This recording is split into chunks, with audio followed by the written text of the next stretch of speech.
இப்படி ஒரு ஓப்பனான ஒரு காட்டு பகுதி. அங்கே வந்து பாருங்கள், இங்கே இப்படி ஒரு பாறை ஒன்று இருக்குது சரிங்களா, ஒரு மொட்டை பாறை.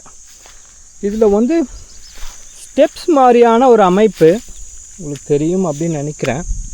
இது இயல்பாகவே இப்படி தான் இருந்திருக்குமா இல்லை மேன்மேடா அப்படின்னு என்ன அப்படின்னு சரியாக தெரியலைங்க. இங்கே ஒரு சுவாரஸ்யமான விஷயம் என்ன அப்படின்னா, எங்களுடைய முன்னோர்கள் எல்லாம் இங்கே வாழ்ந்துருக்காங்க சரிங்களா. ஒரு 60 வருஷத்துக்கு முன்னாடியும் 60-70 வருஷத்துக்கு முன்னாடியெல்லாம் இந்த ஒரு பாறை இது ஓப்பனாக இப்படி இருக்குது இல்லையா, இங்கே தான் வாழ்ந்துருக்காங்க. சுற்றியும் அப்படியே இப்போல்லாம் வந்து புதர் மண்டி கிடக்குது, காடுகளாக இருக்குது. அந்த காலத்தில் வந்து இது ஒரு குடியிருப்பு இடம், அப்படியே ஒரு கூட்டு குடும்பமாக எல்லோரும் வாழ்ந்தாங்க, பெரியவங்க எல்லோரும் வாழ்ந்ததுனால சுற்றியும் எல்லாம் சுத்தமாக இருந்தது அப்படின்னு சொல்கிறாங்க.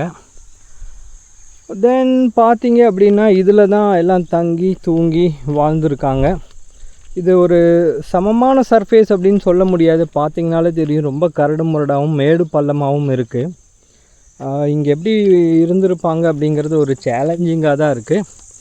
தென் பார்த்திங்கன்னா எல்லாம் இப்போ ஓப்பனாக இருக்குது. அந்த காலங்களில் அவங்க வாழும்போது ஏதோ மேலே ரூஃப் மாதிரி எதுவும் போட்டிருந்தாங்களா, இல்லை டென்ட் மாதிரி சம்திங் ஏதோ குச்சியெல்லாம் வச்சு மேலே ஏதோ ஒரு துணி மாதிரி கவர் பண்ணியிருப்பாங்களா, பகலில் இந்த வெயிலுக்கெலாம் எப்படி அவங்க சமாளிச்சிருப்பாங்க அப்படிங்கிறது ரொம்ப ஆச்சரியமாக தான் இருக்குது. இங்கே தான் எல்லாம் வாழ்ந்துருக்காங்க.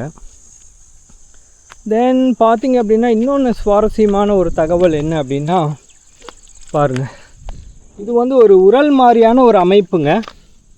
ரொம்ப சின்னதாக தான் இருக்குது, பெருசு இல்லை, சின்னது தான். இதில் வந்து இந்த சட்னி துவையல் இந்த மாதிரி எல்லாம் வந்து ஃபுட் ஐட்டம்லாம் இதில் சமைச்சிருக்காங்க சரிங்களா.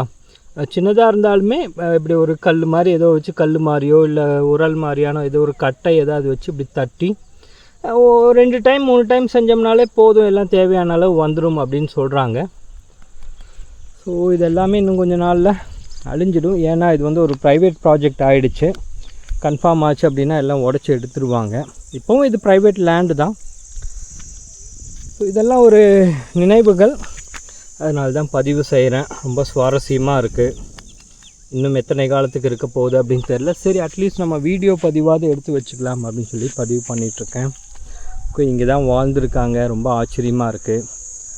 ஓகே, உங்களுக்கு இந்த பதிவு பிடிச்சிருந்தால் லைக் பண்ணுங்கள், கமெண்ட் பண்ணுங்கள், கமெண்ட்ஸில் சொல்லுங்கள். உங்களுக்கும் இந்த மாதிரி அனுபவங்கள் இருந்தால் சொல்லுங்கள். ஓகேங்களா? ஓகே, சப்ஸ்கிரைப் பண்ணுங்கள். தேங்க்யூ, தேங்க்ஸ் ஃபார் வாட்சிங். ஜெய் ஹிந்த்.